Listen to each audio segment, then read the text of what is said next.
Spot fixing কাণ্ডে ধৃত শ্রীশান্ত, অঙ্কিত চৌহান এবং অজিত চান্ডিলা সহ মোট 14 জনকে আজ দিল্লির সাকেত আদালতে পেশ করা হবে। ইতিমধ্যেই তাদের আদালতে নিয়ে আসা হয়েছে। আজই তাদের পুলিশি হেফাজতের মেয়াদ শেষ হচ্ছে। সূত্রের খবর, ধৃতদের ফের হেফাজতে নেওয়ার জন্য আদালতে আবেদন করতে পারে দিল্লি পুলিশ। ইতিমধ্যেই ফিক্সিং কাণ্ডে আর এক রঞ্জি খেলোয়াড় বাবু রাও যাদবকে গ্রেফতার করেছে পুলিশ। চেন্নাই থেকে গ্রেফতার প্রশান্ত নামে আর এক বুকি। অন্যদিকে আইপিএলের সেমিফাইনাল ও ফাইনাল ম্যাচ বন্ধ করা নিয়ে সুপ্রিম কোর্টে দায়ের করা জনস্বার্থ মামলার আজ শুনানি হতে পারে। ম্যাচ বন্ধ করা নিয়ে দিল্লির হাইকোর্টেও একটি মামলা দায়ের করা হয়েছে। কাল দিল্লি হাইকোর্টে এই মামলার শুনানি। এদিকে কেন্দ্র গড়াপেটা রুখতে কঠোর আইন তৈরির চিন্তাভাবনা করছে এবং বিষয়টি গুরুত্ব সহকারে দেখা হচ্ছে বলে জানালেন কেন্দ্রীয় আইনমন্ত্রী কপিল সিবাল। বর্ধমানে কাঁকসার এসআর প্রকল্প, কখনো জমি সমস্যা, কখনো সিন্ডিকেটের জুলুমের অভিযোগ। রফা সূত্র মেলার মুহূর্তেই গন্ডগোল পাকিয়ে পরিস্থিতি জটিল করে তুলছে তৃণমূল। অভিযোগ উঠেছে বারবার। গত কয়েক মাসে বারবার রুদ্ধ হয়েছে প্রকল্পের স্বাভাবিক গতি। মাঝে পরিস্থিতি এতটাই খারাপ হয় যে মহাকরণের দ্বারস্থ হন এসআর কর্তারা। এক নিরাপত্তারক্ষীকে ছাঁটাইয়ের ঘটনাকে কেন্দ্র করে গত শনিবারও থমকে যায় প্রকল্পের কাজ।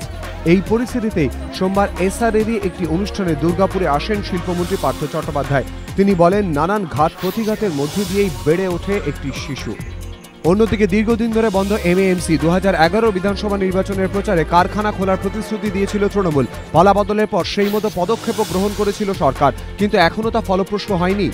এদিনের অনুষ্ঠানে রাজ্যের শিল্প অগ্রগতি প্রসঙ্গে বিভিন্ন তথ্য তুলে ধরেন শিল্পমন্ত্রী। তার অভিযোগ, রাজ্যের শিল্পায়ন নিয়ে বিকৃত প্রচার হচ্ছে, কিন্তু গত কয়েক মাসে বেশ কয়েকবার এসআর প্রকল্পের কাজ থমকে গেল কেন? কেন তৃণমূলকে বারবার কাঠগড়ায় তুলছেন গ্রামবাসীরা?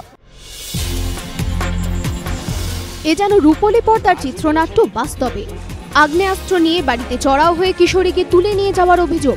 উত্তর 24 পরগনার গাইঘাটার বাসিন্দা ওই কিশোরীর পরিবারের অভিযোগ, সোমবার সন্ধে বনগাঁর বাসিন্দা ইছা নামে এক যুবক ও তার বন্ধুরা আগ্নেয়াস্ত্র নিয়ে বাইকে করে ওই কিশোরীর বাড়িতে চড়াও হয়।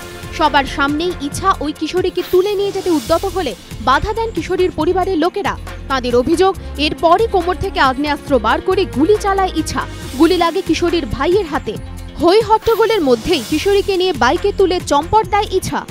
আহত অবস্থায় কিশোরীর ভাইকে হাবড়া স্টেট জেনারেল হাসপাতালে নিয়ে যাওয়া হয়। পরে তাকে বারাসাত সদর হাসপাতালে স্থানান্তরিত করা হয়। স্থানীয় বাসিন্দাদের একাংশের অভিযোগ, ইছার সঙ্গে ওই কিশোরীর প্রেমের সম্পর্ক ছিল। তার জেরেই এই ঘটনা। স্পট ফিক্সিং কাণ্ডের ধাক্কা, ড্যামেজ কন্ট্রোলে নেমে এবার ঘরোয়া ক্রিকেট থেকেই দুর্নীতির শিকড় উপড়ানোর কথা ভাবছে বিসিসিআই। সেজন্য রাজ্য ক্রিকেট সংস্থাগুলিকে বিশেষ ক্ষমতা দেওয়ার কথাও বিবেচনা করছে তারা।